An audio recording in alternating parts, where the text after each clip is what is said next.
My fiancée hid from me for 3 days because she got a dumb face tattoo behind my back. So now I'm engaged to a woman that ruined her face and her life. My fiancée took some days off work this week claiming she was sick and avoided seeing most people in person. She claimed she was feeling sick and just wanted to stay home alone. She has never given me any indication that she would lie about this in the 6 years we've been together.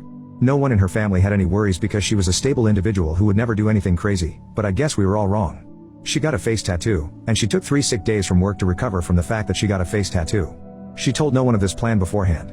I have never in our time together been talked to about tattoos by Kim. She showed no indication that she was even interested in getting any. I was not even the first to learn. Her sister visited her because she got worried after Kim canceled meeting with her for lunch on her 3rd day sick and got the grand reveal. She didn't tell anyone beforehand because she didn't want to be talked out of it, and hid the results because the swelling and redness were so bad that we would react badly and not be able to understand the artistic meaning. Kim is Asian American. She got Japanese symbols going down her forehead and under her eye. I don't know the meaning of them. I don't really know if I care to know the meaning of them. Kim's parents are Japanese immigrants. According to her sister, who was nice enough to inform me of this whole debacle, this is a big no-no in Japanese culture. Tattoos have links to crime and are looked down upon. Her parents are beside themselves, and that is a whole other set of drama I can't even begin to approach. Kim talked to me last night about it and acted offended and started a fight because I told her it was absolutely insane of her to do this. She works a public-facing job. She talks face-to-face with clients in the financial industry. The minute her boss finds out, the career that she went to school for will be over. She actually didn't consider her job, or family, or me at all, and apparently decided a long time ago she was going to express herself freely without any concerns. I'm worried about her right now. This is not normal. She blocked my number after our fight and is ghosting me and her sister because we're trying to help, but dear Lord, this is far beyond me. I cannot comprehend what I'm even supposed to do right now. Kim's lost her mind. Is there any chance I will be happily married to this? Update 1. The engagement is pretty much off. Kim has told me she never wants to see me again, and I woke up this morning with her ring and a box of stuff I gave her on my porch. I don't know what's going on with her.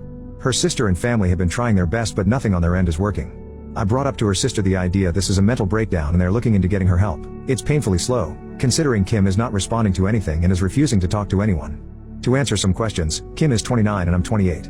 In the 7 years I've known her, she has never acted like this at all.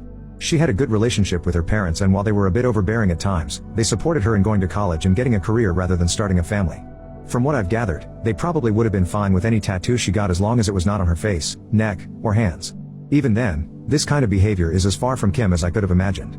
It's not like I can do anything about it either. I'm just at a loss for words because one day I'm engaged, and then the next I'm not, and my ex has a face tattoo. Update 2. It's been about 9 months since Kim got the face tattoo, and this was just the start of her doing everything she could to ruin her life. She was let go from her in-person job within a month of showing back up for work after getting the tattoo. I kept in contact with Kim's sister hoping for some news. They tried to get her help, as they thought she was having some kind of psychotic break.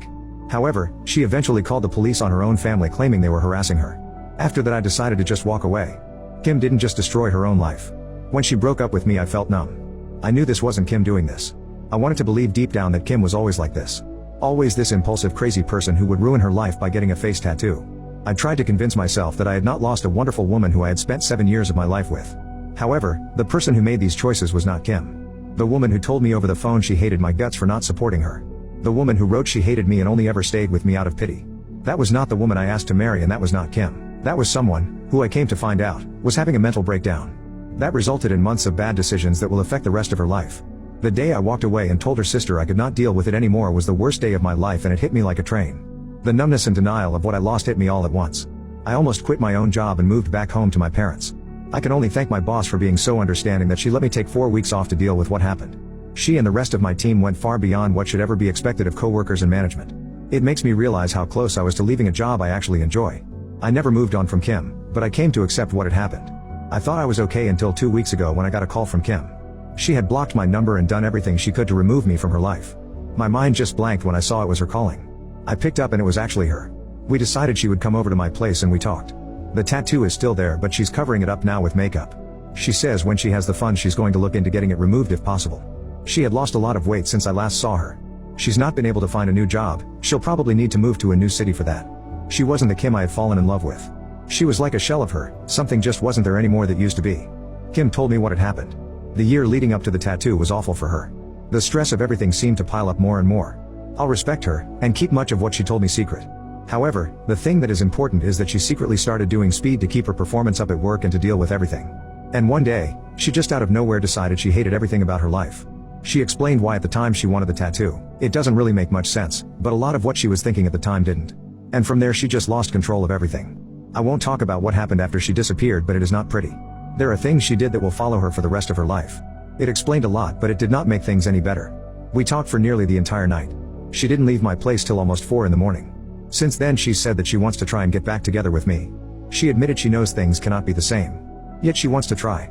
I haven't talked to anyone about what I'm about to say yet. I've held off on talking to Kim about it because it feels selfish. But there's something about the way Kim acts, about the way it affected my life, that irks me. When we talked that night, she said that I was lucky she cut me off. I was lucky I didn't get put through any of this. I was lucky that my crazy ex wasn't at my door screaming or showing up to my work and causing a scene. She acts like my life wasn't affected at all. I told her what happened after she left. How much it hurt, how I almost quit my job and moved across the country. Her response was dismissive. Like because I didn't go through with it I don't get to complain. She acted like because I was not the one with the tattoo on her face, I don't get to act like it had long-lasting effects on me. She didn't even apologize for the explicit and hateful note she left with my things when she returned them. Or for the phone call where she called me a manipulative, selfish a-hole who only wanted her for her body. Or even just for breaking up with me. She knows she was wrong to do it, but it's almost as if she's acting like because she had a breakdown, I can't hold her accountable for what she did to me because it wasn't long-lasting. I texted her last night saying how hard it was for me when she left. She ignored it entirely and tried to move on. No acknowledgement at all. I don't know why, but it hurt me. It hurt me so much. I feel like I did back when all those emotions finally hit me after she left. I wish she had just never come back into my life now. I wish I didn't know what happened. I wish I hadn't picked up the call, but a part of me feels like I'm being selfish or complaining too much, like I don't get to feel this way because I'm not the one who had the mental breakdown. Update 3. I learned yesterday that my ex, Kim, passed away from an OD on Sunday. She claimed she was clean, but she wasn't. It was obvious she was still using speed, and my guess is she started using something harder. After I finally declined to get back together with her, she slashed my tires after causing a scene at my office. Luckily she's been out of my life for 6 or so months now after some cop put the fear of God in her after she broke the restraining order. I've not heard much about Kim since then, thankfully. Last I heard she was wanted on a warrant and was hiding low across state lines. Yesterday though, Kim's sister called me to let me know she was found Sunday morning. She wanted me to hear it from her instead of through the grapevine. I appreciate it, and despite everything Kim's family has been nothing but kind to me. Kim's parents are quietly cremating her and there won't be any ceremony. It seems that stealing and abusing her family since she started doing speed has made them just as detached about her as me. Or maybe they've already mourned the loss of their daughter long ago, and now is just the end of whatever remained. Right now I don't know how to feel. I feel like I should be sad because I knew Kim for 7 years, I was with her for 6. I was engaged to her. I lost my V card to her. She was the first person I truly loved. I used to sit up with her and talk about the family I wanted to have. I wanted Kim to be the mother to my kids. Sat up with me as I cried when I heard the news of my mother's passing. At one point in my life, she was the most important thing in the world to me, but I don't feel anything right now. When Kim left me I was devastated. When she came back into my life she made me feel a combination of emotions I can't even describe. And now after hearing the news that she's gone, I don't feel anything. I don't feel numb, I'm not in shock, I just am lacking any emotion towards this event at all. I feel like I should feel something, right? I still miss Kim. Not the Kim that passed away on Sunday. Not the Kim that stalked me. But the Kim I met. The Kim I fell in love with. I still feel sad when I think about her, but knowing this other Kim is gone just makes me feel nothing.